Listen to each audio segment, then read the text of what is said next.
எல்லா இடங்களிலேயும் எங்களைக் கொண்டு அவரை அறிகிற அறிவின் வாசனையை வெளிப்படுத்துகிற தேவனுக்கு ஸ்தோத்திரம்.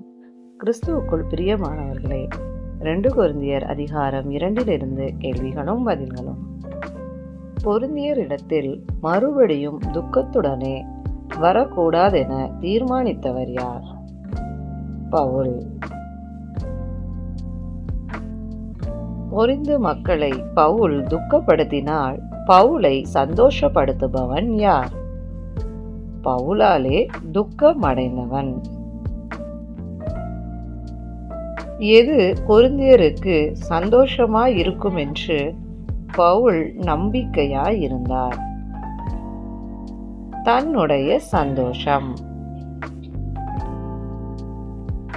பவுல் எவர்களால் தான் துக்கமடையாதபடிக்கு அவர்களுக்கு கடிதம் எழுதினார்? தன்னை சந்தோஷப்படுத்த வேண்டியவர்களால். கொரிந்தியர் துக்கப்படும்படிக்கு கடிதம் எழுதவில்லை என்று கூறியவர் யார்? பவுல். கொரிந்தியர் மேல் பவுல் வைத்த எதை அறியும்படி பவுல் கடிதம் எழுதினார்? அன்பின் மிகுதியை. மிகுந்த வியாகுலத்துடன் கொரிந்தியருக்கு கடிதம் எழுதியவர் யார்? பவுல்.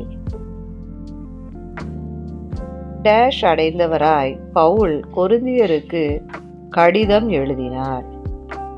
மன இடுக்கம். அதிக கண்ணீரோடு கொரிந்தியருக்கு கடிதம் எழுதியவர் யார்? பவுல். பவுலுக்கும் மற்றெல்லாருக்கும் துக்கம் உண்டாக்கியவன் யார்?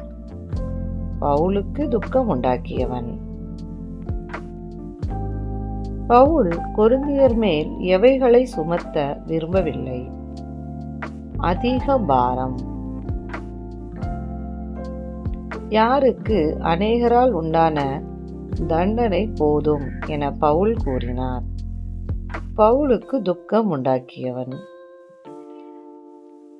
பவுலுக்கு துக்கம் உண்டாக்கியவன் எதில் அமிழ்ந்து போகக்கூடாதென பவுல் கூறினார்? அதிக துக்கத்தில். கொரிந்தியர் யாரை மன்னிக்க வேண்டும்? பவுலுக்கு துக்கம் உண்டாக்கியவனை. பவுலுக்கு துக்கம் உண்டாக்கியவனுக்கு என்ன செய்ய வேண்டும்? ஆறுதல் செய்ய வேண்டும். பவுலுக்கு துக்கம் உண்டாக்கியவனுக்கு கொரிந்தியர் எதை காண்பிக்க வேண்டும்? அன்பை. கொரிந்தியரை சோதித்தறியும்படி எழுதியவர் யார்? பவுல். கொரிந்தியர் எல்லாவற்றிலேயும் டேஷ் என்று சோதித்தறியும்படி பவுல் எழுதினார். கீழ்ப்படிந்திருக்கிறார்களோ என்று. கொரிந்தியர்களால் மன்னிக்கப்பட்டவர்களை மன்னித்தவர் யார்? பவுல். பவுல் பிறரை எங்கே மன்னித்தார்? கிறிஸ்துவினுடைய சந்நிதானத்திலே. பவுல் ஏன் பிறரை கிறிஸ்துவினுடைய சந்நிதானத்திலே மன்னித்தார்? சாத்தானாலே நாம் மோசம் போகாதபடிக்கு. யாருடைய தந்திரங்கள் நமக்கு தெரியாததல்ல?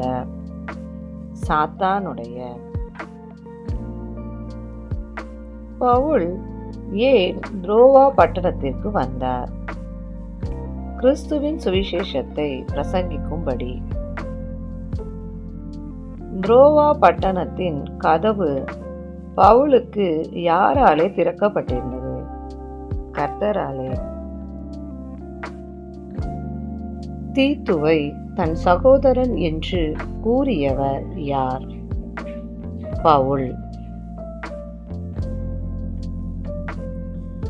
யாரை காணாததினாலே பவுலின் ஆவிக்கு அமைதலில்லாதிருந்தது. தீத்துவை. பவுலின் ஆவிக்கு அமைதல் இல்லாதிருந்தபடியால் பவுல் எங்கே புறப்பட்டு போனார்? மக்கதோனியா நாட்டுக்கு. பவுலை வெற்றி சிறக்க பண்ணியவர் யார்? தேவன். தேவன் பவுலை யாருக்குள் வெற்றி சிறக்க பண்ணினார்? கிறிஸ்துவுக்குள் வெற்றி சிறக்க பண்ணினார். தேவன் பவுலை எதை வெளிப்படுத்த செய்தார்? கிறிஸ்துவை அறிகிற அறிவின் வாசனையை.